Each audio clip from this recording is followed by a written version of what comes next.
Well, hello. Today we're going to start another stroppel cane. We did once in the past with a white between the pieces. I'd like to try it again with black, just so you can see the differences. Now I have here a whole bunch of scrap clay, and most of it is bright colors, but and no black, but there's not very much white or anything light in there. So I think I'm going to just take a piece of white clay, just take a little bit of it and chop it into there to add that color, and maybe a little piece of cream just to get some color going. So now I've got all these colors, including these pieces that are uh, leftover canes from doing alcohol inks, and they're shiny, and they've got foil on them, silver foil, bronze foil, gold foil. I've got some cane end slices, little cane end slices. So I've got a nice good mix of things. The first thing you do with a stroppel cane, well, actually, the first thing you do is to take it all together and push it together. You're not molding it together, but you're going to push it together into a nice tight ball, make it a little bit easier to chop it up. Then take your ball and just slice it in half. See the nice patterns there? Lots of stuff. Put it on the flat side and then begin. Just slice it into a whole bunch of little slices, one direction, and then we'll go back and slice it the other direction, and even more if we think it's necessary. So I'm going to slice these all up, and then the important thing is not just to slice them, but to mix them up. We don't want them all to end up going in the exact same place as they were. So I'm going to mix them up. Do the same with this half. Just slice it up. Lots of pieces. Probably way more than I need for the stroppel, but that's often the case when you're doing leftover clay. We seem to have more leftover clay than we do the regular clay. But if I just kind of knock this apart and mix it up, I'm going to have some pretty good pieces. Now I think I'm going to chop it a second time just to get some more variety, get the pieces a little bit smaller. I can either bunch it together, or I can just push them together so they're kind of where I need them to be. And I'll give them another good chopping. First time we did this, we did it with white clay in between. Now this time, because there's hardly any darks in here, we're going to do it with black clay in between and see what that looks like. So, all right, let's just muck this all about into all kinds of places. And that's pretty good. Now, I can use my worksheet, and I can place pieces 3 inches apart, and maybe even 3 inches long. Just break them up, place them on here. Last time we put a sheet underneath, but I found that I kind of like not having a piece of clay on either side. I like to have it all kind of open.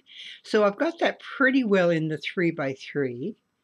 And then I'll cut a piece of black clay, and I'll place it right over top. Press it down. It'll be bumpy and lumpy, and that's perfectly fine because we put these pieces of clay down that way, and they're certainly not flat. All right, so let's do another layer on this. Again, mix up your pieces. Just let them break apart and place different colors in different spots to get a nice random pattern of colors. This is, excuse me, this is one of my favorite canes for making jewelry. It's just so, I don't know, abstract and interesting. There, I've got a second layer, so I can put another layer of black very easily on that. And it's a little bit narrow. You know, if your clay is a little bit the wrong size, you can pull and stretch it and make it fit. Nice. So I guess I'll put another layer. We're doing great here. Now usually I don't have this much scrap and I end up having to cut it in half and stack it. But I'm thinking in this case, I'll just cut another piece of black, put it on, and make my last stack on top. And I don't think I'm going to have to cut this in half at all. I think I've got just enough left to properly finish this off. I think this is going to be one of the most beautiful ones I've done because of the gold and silver and bronze foil. I like that idea. We'll just see what we come up with. I'm just going to press that together. Now we've got a row of color, row of black, a row of color, row of black, and a row of color. When I did these before, I made some stroppel canes like this, and this is basically green and purple, and it's got white layering between. Here's one with white and green and yellow, but with black layering in between. See how abstract that is?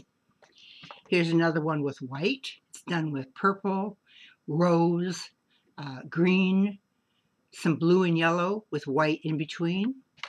And here's a really interesting one. This is done with aqua, purple, blue, aqua, some white and black, and I've used the purple or cranberry color in between. It's a very nice stroppel cane too. But let's see what we have right here. I'm going to take my roller and I'm going to just roll this together because I want it to be all one piece with no air bubbles.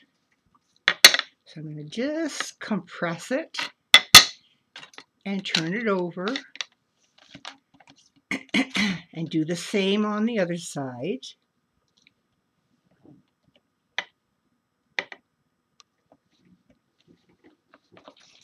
Oh, it's going great. Now I can pick it up and I can just compress the sides into a nice big square. This stroppel cane will last me a while and it will do lots of pieces. And I think that they'll turn out very nicely. Let's just pick up any little loose pieces that I have here. And as soon as I do that, I think we can cut and see what kind of patterning we have. And I do believe it's going to be absolutely beautiful. Now you can cut a piece and make something with it, or you can cut several pieces and make a veneer. So there I've taken my first slice, and you see here, you can see the purples and greens and the lights with the black line between. So place that down right there. Take a second slice, put it right beside. Take a third slice and put it. Now I wouldn't change patterns, direction, because my line would go a different way. I'm going to keep going this way. My knife's upside down.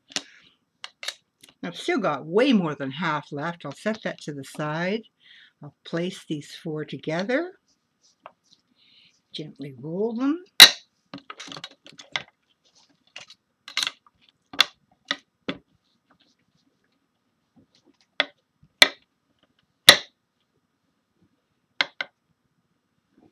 Now you want to try and get your veneer the same width so that when you cut pieces, they'll be even and they will look nice. So you can do that by putting it through the pasta machine, but you can also do that by just doing it carefully and watching your distance of height. All right, so I like this very much, very, very much. So I can take a cutter and I can take a piece of plastic, which is just a second.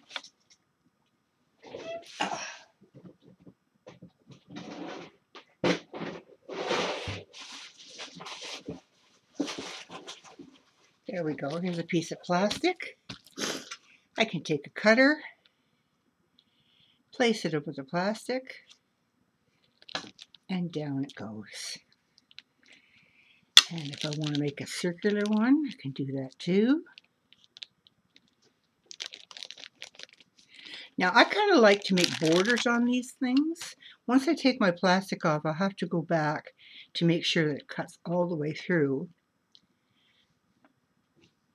I've still got more that I can use here, a good amount more. I've got enough for a pair of earrings here, and I have enough for a larger brooch right here. But here are my two pieces.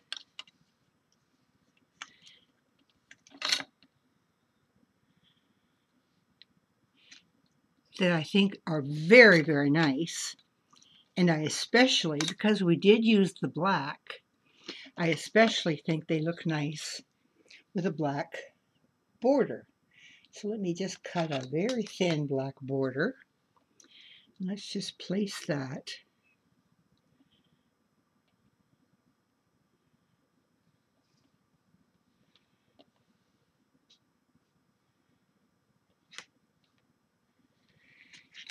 Need another piece.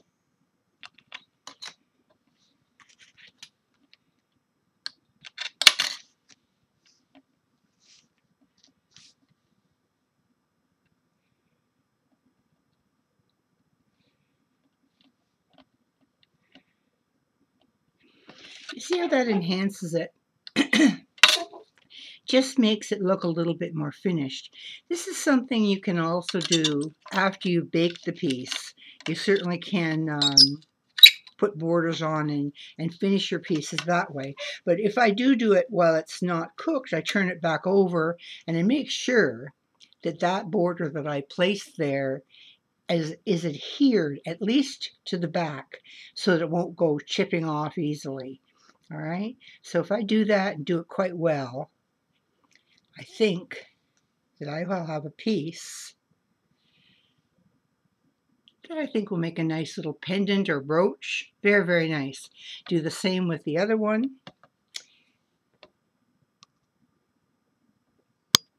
I could do a fancier border if you want to. There's certainly lots of patterns out there that you can use.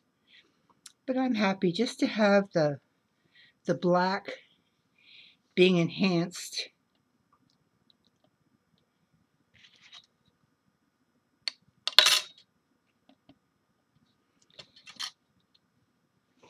with this little tiny border. So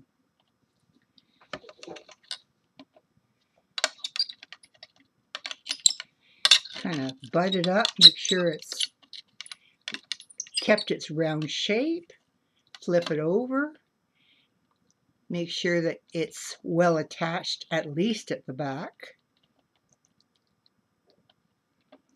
Flip it to the front again, smooth your edges, and you have another pendant that will be very pretty as a piece of jewelry. All right, so that's doing Natasha beads with white earlier, with black, different color schemes, different patterns. Anytime you have scraps, this is one of the greatest ways to use them up and still make pieces that are beautiful. You can do a book cover with this. You can do any number of things, including you can put a veneer on beads. So that's it for the Natasha bead. I will see you next time.